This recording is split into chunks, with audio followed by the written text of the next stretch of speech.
आइए आज हम लोग थर्मोडायनेमिक्स में क्वेश्चन नंबर 41 देखते हैं। कह रहा है given that bond energy of HH and ClCl are 430 kilo joule per mole and 240 kilo joule per mole respectively and delta HF for Cl is -90 kilo joule per मोल।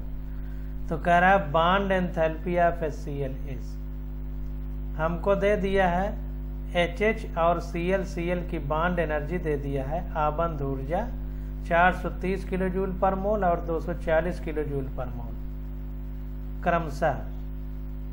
और हमसे कह रहा है कि HCl के निर्माण की एंथैल्पी यानी विरचन enthalpy -90 kilo joule per mole है। डेल्टा H मतलब एंथैल्पी ऑफ फॉर्मेशन। तो कह रहा है बॉन्ड एंथैल्पी ऑफ HCl की बॉन्ड एंथैल्पी कितना है, ये हमको बताना है। Enthalpy of formation -90 kilo joule per mole है। तो इसको देखते हैं, सीधा फार्मूला लगाएंगे आंसर आ जाएगा। तो यहाँ पर देखिए पहले HCl कैसे बनता है उसको लिख लिया गया है, क्योंकि बॉन्ड की बात है, आबंध की, तो आबंध कैसे बन के रिएक्शन होती है उसको लिखा गया। तो हमको 1 मोल बनाना है HCl का और H2 और Cl2 से बनाना है, क्योंकि इसी रूप में ये प्रकृति में पाए जाते हैं। तो half H2 plus half Cl2 से HCl बन गया। अब HCl की एंथैल्पी ऑफ फॉर्मेशन, तो इसका फार्मूला होगा delta H equal to bond energy का योग रिएक्टेंट की और बॉन्ड एनर्जी का योग प्रोडक्ट की घटा दिया जाएगा। तो रिएक्टेंट यानी अभिकर्मक कौन कौन से हैं, H2 और Cl2। तो ये हाफ को बाहर कर लिया और बॉन्ड एनर्जी ऑफ H2 हो गई plus bond energy of Cl2 हो गई, ब्रैकेट बंद, माइनस अब HCl प्रोडक्ट HCl है तो इसकी बॉन्ड एनर्जी, तो बॉन्ड एनर्जी ऑफ HCl। अब ये हो जाएगा, चूंकि ये HCl के फॉर्मेशन का रिएक्शन है, HCl के निर्माण का रिएक्शन है। हम लोग क्या पढ़ते थे एंथैल्पी ऑफ फॉर्मेशन के लिए, क्या पढ़ते थे कि 1 मोल बनाना है और तात्विक स्टेट में एलिमेंट्री कंडीशन में उन चीज़ों से बनाना है जो नेचर में पाई जाती हैं। तो H2 हमारा हाइड्रोजन H2 के रूप में और Cl2 के रूप में पाया जाता है, तो इन्हीं से हमको बनाना है। तो ये रिएक्शन हमारी एक तरह से HCl के फॉर्मेशन की रिएक्शन है, निर्माण की रिएक्शन है। तो यही हमारा एंथैल्पी ऑफ फॉर्मेशन के बराबर हो जाएगा -90 के, या इधर -90 लिख दें। तो ये हमको निकालना है बॉन्ड एनर्जी ऑफ HCl, तो यही बच जाएगा। सॉल्व करेंगे तो आ जाएगा 425 किलो जूल पर मोल। तो 41 का बी ऑप्शन हमारा करेक्ट हो जाएगा। अब देखिए 42 नंबर क्वेश्चन देखते हैं। तो 42 नंबर क्वेश्चन में हमसे कह रहा है कि the absolute enthalpy of neutralization of reaction. Absolute का मतलब जो प्रयोग द्वारा प्राप्त हुई या लगभग। तो ये रिएक्शन है हमारी MgO, ठोस है सॉलिड, प्लस 2HCl एक्वस है यानी पानी के साथ इसका विलयन होगा। तो इससे MgCl2 एक्वस जलीय विलयन प्राप्त होता है प्लस H2O लिक्विड हमको प्राप्त होता है, ये रिएक्शन। तो कह रहा है इस रिएक्शन के लिए एंथैल्पी ऑफ न्यूट्रलाइजेशन क्या होगा। देखिए न्यूट्रलाइजेशन का मतलब होता है न्यूट्रल कर देना।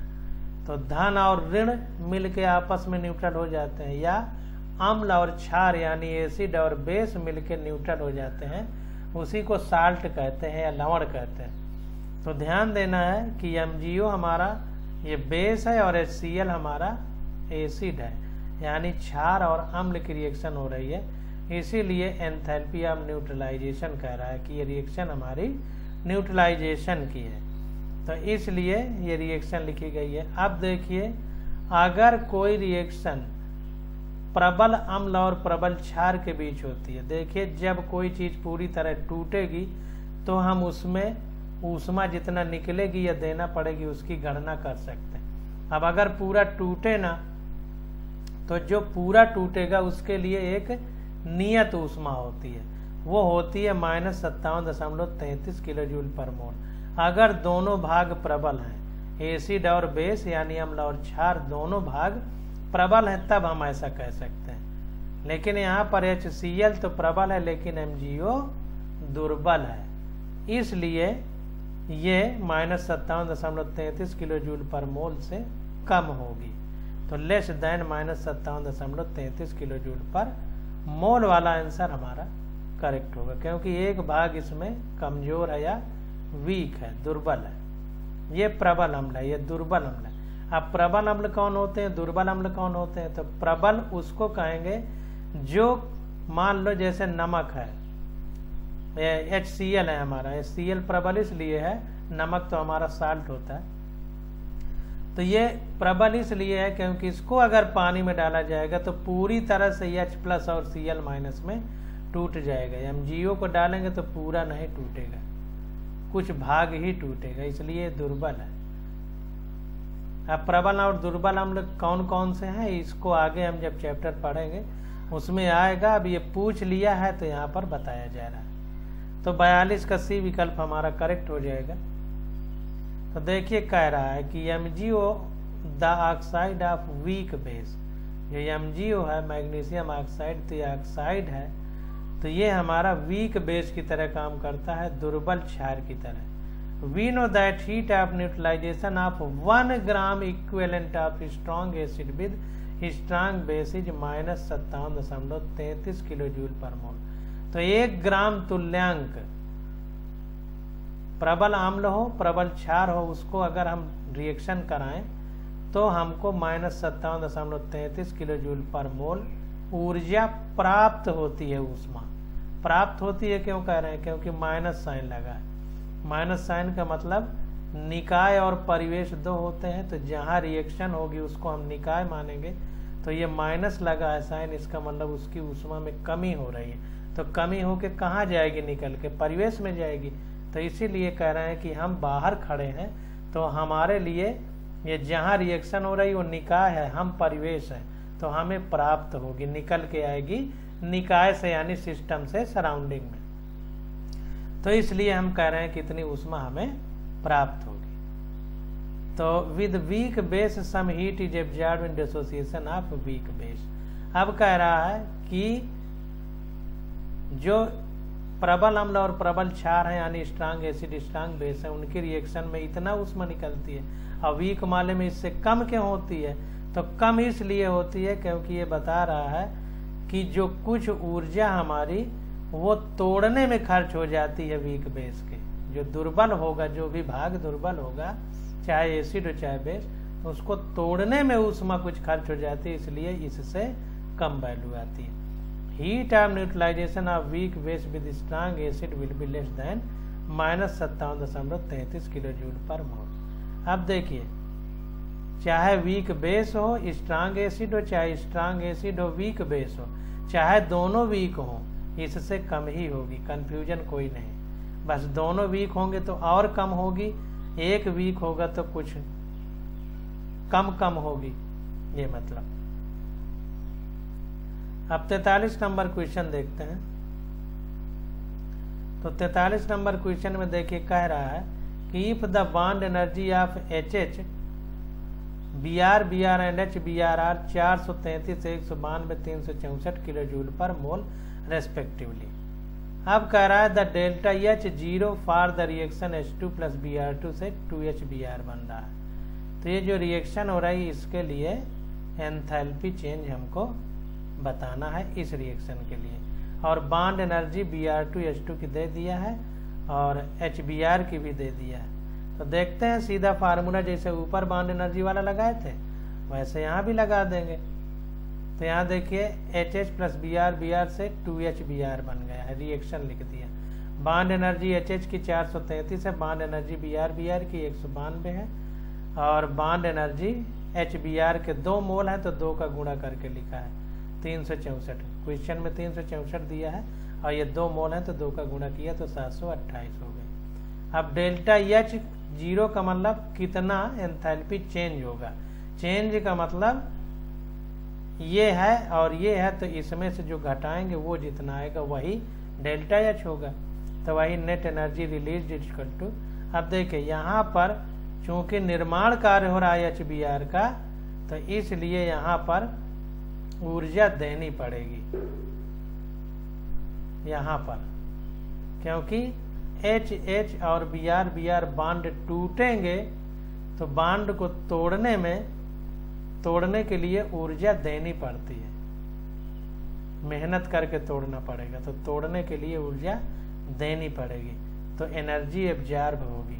अब यहाँ पर जब कोई नया बांड बनेगा तो यहाँ पर देखिए तोड़ हम रहे हैं इसलिए ऊर्जा देनी पड़ रही है, और यहाँ बांड खुद बन रहा है, हम बना नहीं रहे, तो ऊर्जा निकल रही है। तो बांड के निर्माण में ऊर्जा निकलती है, तोड़ने में देना पड़ता है, तो देंगे तो वो सोख लेगी यानी एब्जॉर्ब हो जाएगी। तो बांड तोड़ने में एब्जॉर्ब हो रही है, बांड निर्माण जब हो रहा है तो रिलीज हो रही है। तो ये 728 है, 625 है। तो अब कितनी एनर्जी रिलीज होगी, तो इसमें से अगर इसको घटा दे तो उतना निकल आएगा। तो 728 में 625 घटाया तो 103 किलो जूल आ गया, तो डेल्टा एच 0 आ गया -103 किलो जूल। 43 का डी विकल्प हमारा करेक्ट हो जाएगा। अब 44 नंबर क्वेश्चन देखते हैं। देखिए स्पॉन्टेनिटी से संबंधित है, मतलब स्वतः जो क्रियाएं होती हैं उससे। तो कह रहा है for the reaction 2Cl gas से Cl2 गैस बन रही है, तो कह रहा है द करेक्ट ऑप्शन इज। तो अब ध्यान दीजिए डेल्टा एच और डेल्टा एस की बात कर रहा है, आर का मतलब रिएक्शन के लिए। तो यहाँ पर देखिए 2 मोल Cl2 है, यहाँ पर 1 मोल है। जब कुछ नहीं लिखा होता तो हमने बताया था 1 मानेंगे, तो 2 से 1 बन रहा है, यानी अणुओं की संख्या घट रही है। तो जाहिर सी बात है कि अणु जितने ज्यादा होंगे तो अव्यवस्था उतनी ज्यादा होगी, जितने कम होंगे तो अव्यवस्था उतनी कम होगी। कम को ज्यादा आसानी से सुव्यवस्थित कर सकते हैं। तो जाहिर सी बात है कि यहाँ 2 मोल है, यहाँ 1 मोल है। मोल घट रहा है, इसका मतलब इसकी एंट्रॉपी ज्यादा है, इसकी कम है। तो इसका मतलब रिएक्शन होने में डेल्टा एस घट रही है, तो डेल्टा एस हमारी 0 से कम होगी, 0 से कम होगी। अब देखिए यहाँ पर Cl है, Cl और यहाँ पर Cl2 है, इसका मतलब बांड का निर्माण हो रहा है, निर्माण हो रहा है। तो हमने क्या ऊपर पढ़ा था, निर्माण होगा तो एनर्जी रिलीज होती है, तोड़ने में एब्जॉर्ब हो रही थी, सोख रही थी, और बनने में रिलीज हो रही थी, अभी ऊपर इक्वेशन पढ़ा है। तो जाहिर सी बात है इसकी एनर्जी जब रिलीज हो जाएगी तो निकाय से परिवेश में चली जाएगी, तो निकाय की ऊष्मा घट जाएगी, तो डेल्टा एच आर घटेगा यानी 0 से कम होगा। तो डेल्टा एस भी 0 से कम होगा, डेल्टा एच भी 0 से कम होगा। 44 का डी विकल्प हमारा करेक्ट हो जाएगा। तो यहाँ पर देखिए 44 का डी विकल्प हमारा करेक्ट हो गया है। इसमें कह रहा है कि द रिएक्शन 2Cl गैस से Cl2 गैस बन रही है, तो the randomness decreases as 2 mole of Cl2 are converted to 1 mole of Cl2। तो रैंडमनेस मतलब बिखराव कम हो जाएगा, इसलिए डेल्टा एस कम होगी, क्योंकि 2 से 1 मोल Cl2 बन रहा है। And this is and exothermic reaction, चूंकि निर्माण कार्य हो रहा है तो निर्माण में ऊर्जा निकलती है यानी बाहर निकलती है, तो ये एक्सोथर्मिक रिएक्शन होगी।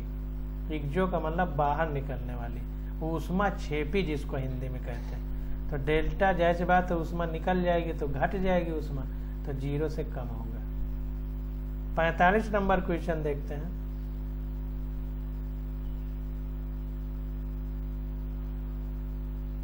कह रहा है in which case change in entropy is negative. कह रहा है कौन से केस में एंट्रॉपी का चेंज निगेटिव होगा। एंट्रॉपी का मतलब डेल्टा एस। तो यहाँ पर देखिए 2 मोल से 1 मोल बन रहा है, 2 मोल से 1 मोल बन रहा है, तो इसी में निगेटिव हो जाएगा।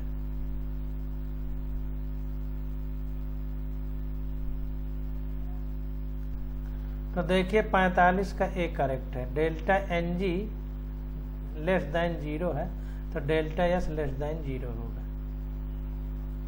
वैसे जैसे हम बताएं वैसे भी समझ लीजिए। तो यहाँ पर देखिए बी में क्या है, इवेपोरेशन ऑफ वाटर। हमने पढ़ा था कि ठोस के अणु ज़्यादा व्यवस्थित रहते हैं, तो ठोस की एंट्रॉपी सबसे कम होगी। फिर द्रव की ठोस से ज़्यादा अव्यवस्थित रहते हैं, इधर उधर भाग सकते हैं लेकिन सतह नहीं छोड़ सकते, तो द्रव की ठोस से ज़्यादा एंट्रॉपी होगी। गैस के सब जगह भाग सकते हैं तो गैस की एंट्रॉपी और ज़्यादा होगी, यानी पॉजिटिव होगी। तो इवेपोरेशन में पॉजिटिव होगी, एंट्रॉपी निगेटिव नहीं होगी। Expansion of a gas at constant temperature. अब एक्सपेंशन हो रहा है, फैलाव, तो और बिखराव हो रहा है, तो और इसकी पॉजिटिव होगी। Sublimation of solid to gas, देखिए ठोस से गैस बन रहा है तो गैस में और बिखराव होगा तो इसकी भी पॉजिटिव होगी। 45 का ये विकल्प केवल हमारा करेक्ट है। 46 नंबर क्वेश्चन देखते हैं। For a given reaction delta H equal to 35.5 kilo joule per mole and delta S equal to 83.6 joule per kelvin per mole, the reaction is spontaneous at, तो स्पॉन्टेनियस कब होगी ये पूछ रहा है, किस टेम्परेचर पर। अब देखिए किलो जूल में है, जूल में है, तो ध्यान देना है, इसको जूल में चेंज करना। तो रिएक्शन लिख देंगे, आ जाएगा आंसर। तो देखिए फॉर ए स्पॉन्टेनियस रिएक्शन, अगर कोई रिएक्शन स्पॉन्टेनियस है तो उसके लिए डेल्टा जी यानी गिब्स फ्री एनर्जी जी 0 से कम होती है, यानी निगेटिव होती है, तभी वो स्पॉन्टेनियस होगी। या यूं कहें कि delta H minus T delta S 0 से कम होगा, क्योंकि delta G equal to delta H minus T delta S, ये फार्मूला होता है।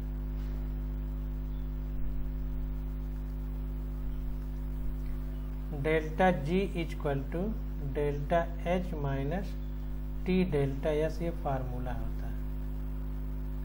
तो इसको निगेटिव के लिए जाहिर से किया है कि ये पूरा 0 से कम हो। अगर ये 0 से कम है तो ये पूरा 0 से कम होगा, ये पूरा 0 से कम होगा। जब ये पूरा 0 से कम होगा तो टी हमारा delta H upon delta S से ज्यादा होगा। टी हमारा delta H upon delta S से ज्यादा होगा। तो ये देखिए T is greater then delta H upon delta S किया, तो डेल्टा एच हमारा 35.5 किलो जूल था, तो हमने बताया था इसको जूल में बदलेंगे तो 1000 का गुणा कर दिया अपान डेल्टा एस की वैल्यू दी है 83.6, तो ये आ गया लगभग 424.6, यानी लगभग 425 केल्विन, या T is greater than 425 kelvin. देखिए एक फार्मूला हमारा होता है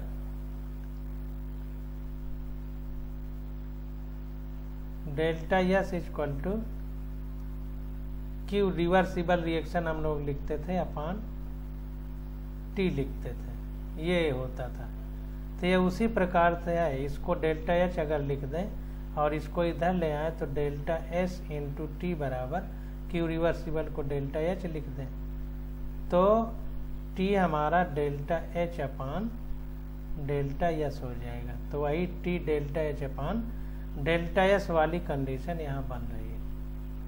अब जाहिर सी बात है कि डेल्टा एस हमारा नीचे है, तो जाहिर सी बात है कि ये अगर कम होगा, नीचे वाली वैल्यू जितना कम होगी तो ये उतना ज़्यादा होगा।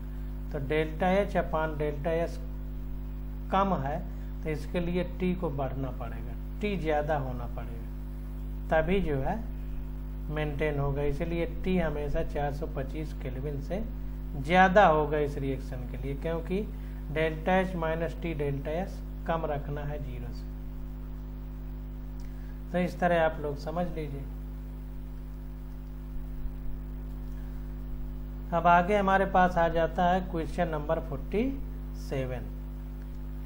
अब देखिए जो हमारी रिएक्शन है इसमें delta G equal to delta H minus T delta S. अब अगर हमको डेल्टा जी को निगेटिव लाना है तो ये पूरा पार्ट निगेटिव होना चाहिए, ये पूरा पार्ट निगेटिव होना चाहिए। क्यों? क्योंकि ये तो धनात्मक है, ये ऋणात्मक है, और इधर ऋणात्मक लाना है तो ये ऋणात्मक वाला भाग ज़्यादा होना चाहिए, तो टी डेल्टा एस ज़्यादा होना चाहिए ये पूरा। तो इसको ज़्यादा रखने के लिए हमें टी को ज़्यादा रखना पड़ेगा, क्योंकि डेल्टा एस और डेल्टा एच तो क्वेश्चन में दे दिया है, तो ये तो फिक्स हो जाएगा। तो जाहिर सी बात है कि इसको ऋणात्मक रखना है तो टी की वैल्यू हमको ज़्यादा रखना पड़ेगा, तभी निगेटिव आएगा। तो टी को ज़्यादा होना चाहिए delta H upon delta S से, ऐसे भी समझ सकते हैं। अब क्वेश्चन नंबर 47 देखते हैं।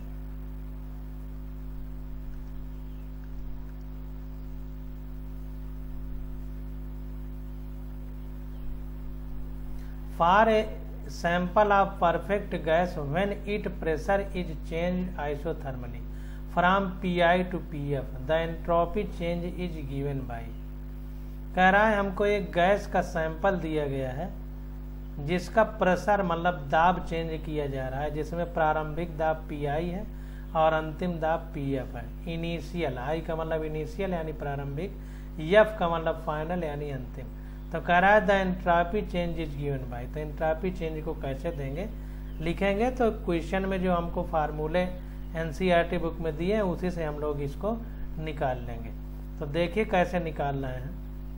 तो देखिए कह रहा है कि for an ideal gas under going reversible expansion, अगर कोई हमारे पास आदर्श गैस है और उसका उत्क्रमणीय तरीके से एक्सपेंशन हो रहा है, रिवर्सिबल एक्सपेंशन यानी वो फिर से अपनी प्रारंभिक स्थिति में आ सकती है। When temperature changes from Ti to Tf and pressure changes from Pi to Pf, अगर तापमान T प्रारंभिक से T अंतिम हो रहा है और दाब P प्रारंभिक से P अंतिम हो रहा है, तो इसके लिए formula delta S equal to NCP ln Tf upon Ti plus NR ln Pi by Pf, ये फार्मूला होता है।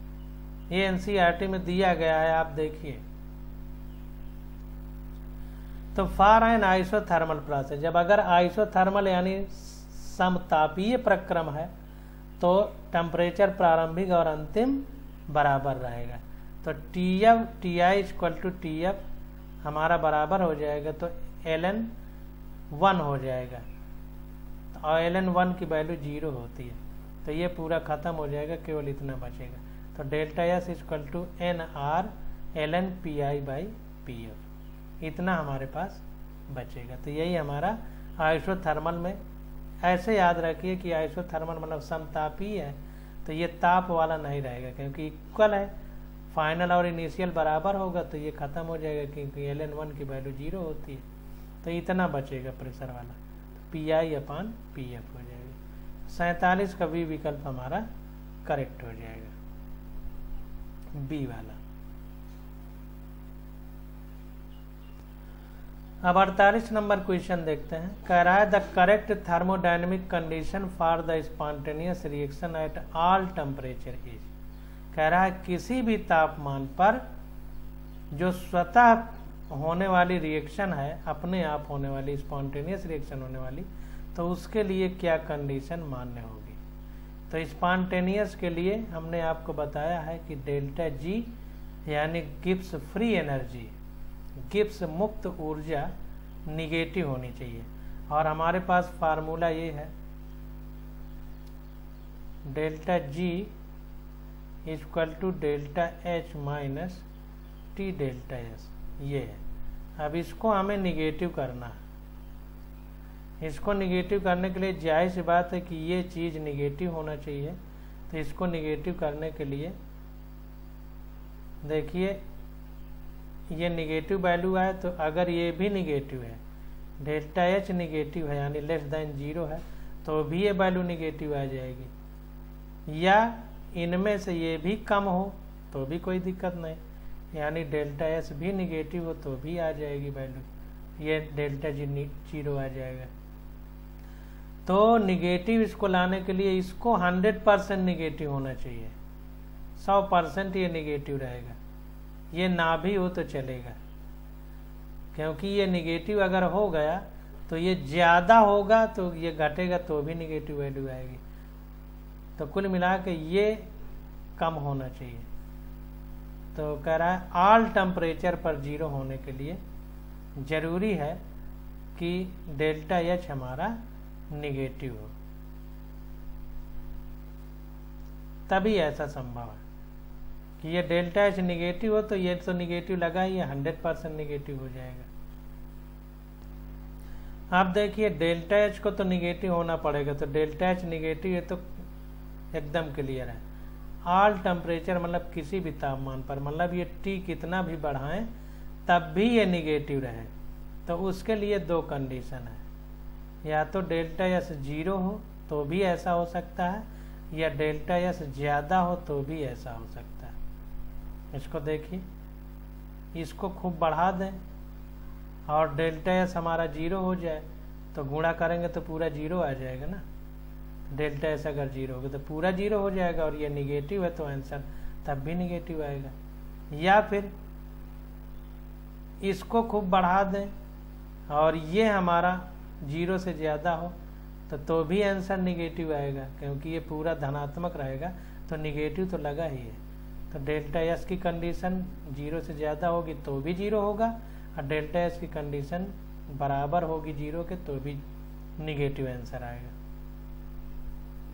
अब देखिए अगर डेल्टा एस कम हो जाए तो गड़बड़ा जाएगा। क्यों? क्योंकि अगर डेल्टा एस कम हो गया यानी निगेटिव हो गया तो ये निगेटिव और इसका निगेटिव पॉजिटिव हो जाएगा, पॉजिटिव हो जाएगा, तो फिर आंसर पॉजिटिव आ सकता है अगर ये ज़्यादा बढ़ा दिया जाएगा इसके निगेटिव होने पर भी। तो डेल्टा एस कभी भी 0 से ज़्यादा वाला आंसर, 0 से कम वाला आंसर नहीं होगा, या तो 0 से ज़्यादा होगा या बराबर होगा 0 के।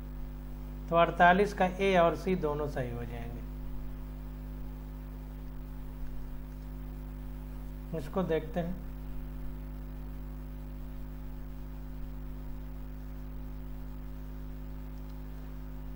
तो यहाँ पर देखिए 48 का ए और सी दोनों सही है, ये समझाया गया है। स्पॉन्टेनियस रिएक्शन के लिए निगेटिव होना चाहिए डेल्टा जी।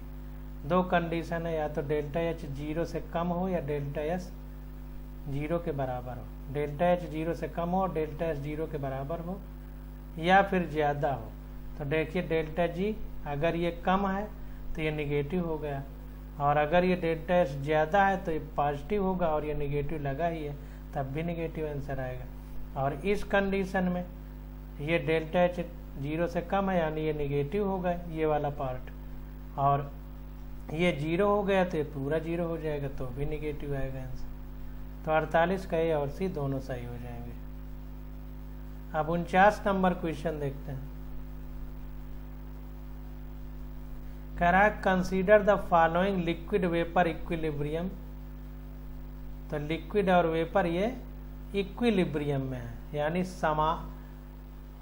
संतुलन में है रिएक्शन, यानी मतलब लिक्विड द्रव वाष्प में बन रहा है, वाष्प द्रव में बदल के बन जा रहा है, इस तरह से ये संतुलन में है। तो कह रहा है which of the following relation is correct. तो कौन सा रिलेशन करेक्ट है? देखिए फार्मूला ही है। तो देखिए 49 का बी करेक्ट है। दिस इज क्लैसियस-क्लैपेरॉन इक्वेशन, ये इक्वेशन है, इसको याद करना पड़ेगा। तो 49 का बी करेक्ट है। ये dlnp/dt = डेल्टा HV / RT², ये फार्मूला होता है, इसको याद कर लीजिए, सीधा फार्मूला है क्लैसियस-क्लैपेरॉन इक्वेशन। अब NCERT में है कि नहीं इस समय? ये 2016 में पूछा गया है तो होगा। अब आगे क्वेश्चन देखते हैं 50 नंबर। कह रहा है which of the following statement is correct for the spontaneous absorption of a gas. तो गैस के स्वतः अवशोषण के लिए, स्पॉन्टेनियस एब्जॉर्प्शन के लिए क्या करेक्ट है? तो स्पॉन्टेनियस के लिए हमने आपको एक रिएक्शन अभी ऊपर बताई है, डेल्टा जी = delta H minus T delta S. अब ये निगेटिव होगा तो स्पॉन्टेनियस होता है सब कुछ स्वतः, इसके लिए डेल्टा एच जो है 0 से कम होना चाहिए। अगर ये भी निगेटिव हो गया तो ये भी निगेटिव है, तो आंसर निगेटिव 100% आएगा। या डेल्टा एस हमारा 0 से ज़्यादा हो, या फिर डेल्टा एस 0 हो, अभी ऊपर ही हमने पढ़ा है। तो delta S is positive and therefore delta S should be negative, ये भी हो सकता है। Delta S is positive and therefore delta H should be, delta H also positive नहीं हो सकता। 50 का सी करेक्ट होगा, देखते हैं।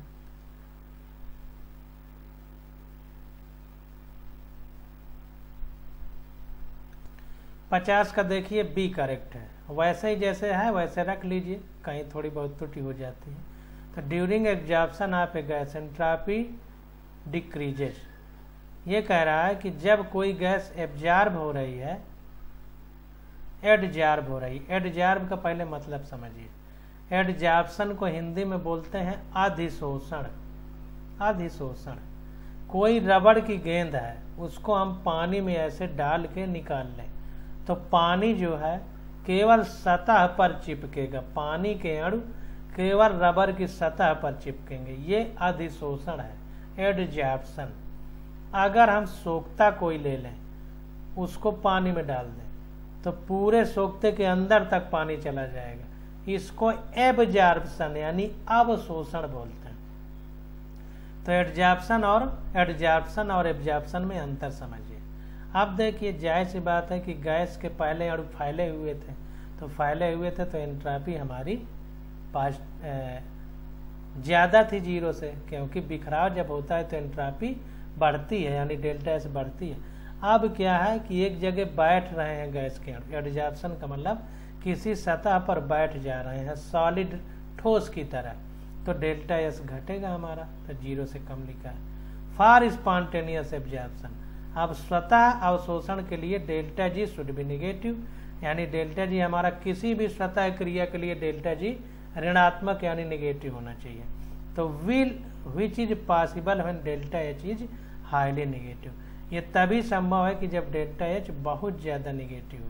तो 50 का भी करेक्ट, क्योंकि डेल्टा एच भी यहाँ निगेटिव हो गया, तो जाहिर सी बात है कि अब इसको बहुत ज़्यादा निगेटिव होना पड़ेगा ताकि जो घट के आए वो भी निगेटिव आए।